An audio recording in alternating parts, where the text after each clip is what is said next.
আসেন শেখ মুজিবের কন্যার ব্যাপারে এখানে এই কথাটা উল্লেখ করে যাই। শেখ মুজিবের কন্যা সবসময় বলে মুক্তিযুদ্ধের চেতনা, তো তার ছেলেটা কোথায় হয়েছে? তার ছেলেটা হয়েছে পাকিস্তান সামরিক বাহিনীর হসপিটালে, এবং গিয়েছে কিভাবে? পাকিস্তান আর্মি মিলিটারি জিপে।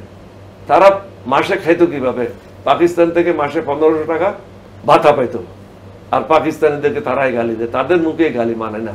আমরা গালি দিতে পারি কারণ আমরা পাকিস্তান, আমি কথাগুলি বলে যাই, পাকিস্তানিদের কাছ থেকে আমরা টাকাও নিই নাই, তাদের দালালিও করিনি। তো আওয়ামী লীগ আমাদের সাথে ছিল না।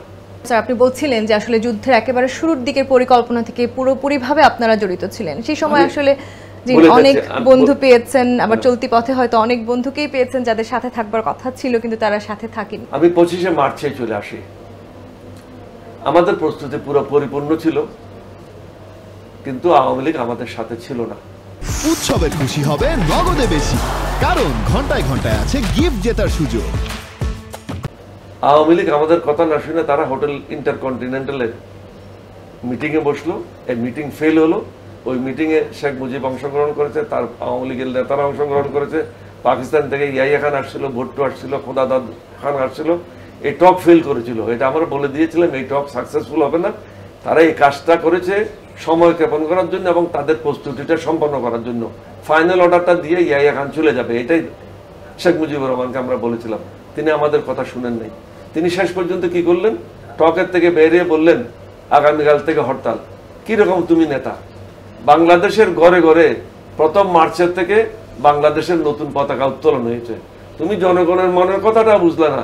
জনগণ স্বাধীনতা চায়, আর তুমি এখানে বসে হোটেল ইন্টারকন্টিনেন্টালে পাকিস্তানের সাথে প্রাণপ্রীতি করছো, আর পরের দিন হরতাল দিচ্ছ। অর্থাৎ তুমি কিছুই জানো না, তোমার মনের মধ্যে কোনো পরিকল্পনাই ছিল না। পরিকল্পনা থাকলে প্রধান সেনাপতি যুদ্ধের মাঠ ছেড়ে পলায় যায় না। 25শে মার্চ আমাদেরকে বিভক্ত করা হলো ছোট ছোট গ্রুপে, অষ্টম বেঙ্গল রেজিমেন্টের যারাই ছিল। এটার মূল কারণ ছিল আমরা যদি একসাথে থাকি আমাদেরকে ধ্বংস করাটা সম্ভব না। ছোট ছোট গ্রুপে বিভক্ত হলে ধ্বংস করাটা সম্ভব। আমাদেরকে বিভক্ত করেছিল। আমি যেহেতু কোয়ার্টার মাস্টার ছিলাম, আমি হেডকোয়ার্টারে ছিলাম, আমার সাথে ছিল আজম, তিনি অ্যাসিস্ট্যান্ট হেড কোয়ার্টার মাস্টার হিসেবে আসলেন। অ্যাসিস্ট্যান্ট কোয়ার্টার মাস্টারের কোনো পদ ছিল না। আমি বুঝলাম যে তিনি আমাকে ওয়াশ করার জন্য আসছেন, আমার উপর নজরদারি করবেন, প্রয়োজনে আমাকে হত্যা করবেন। তিনি ইয়াং ম্যান, আমার থেকে বয়সে কম, তো আমি এর ব্যাপারে সজাগ ছিলাম।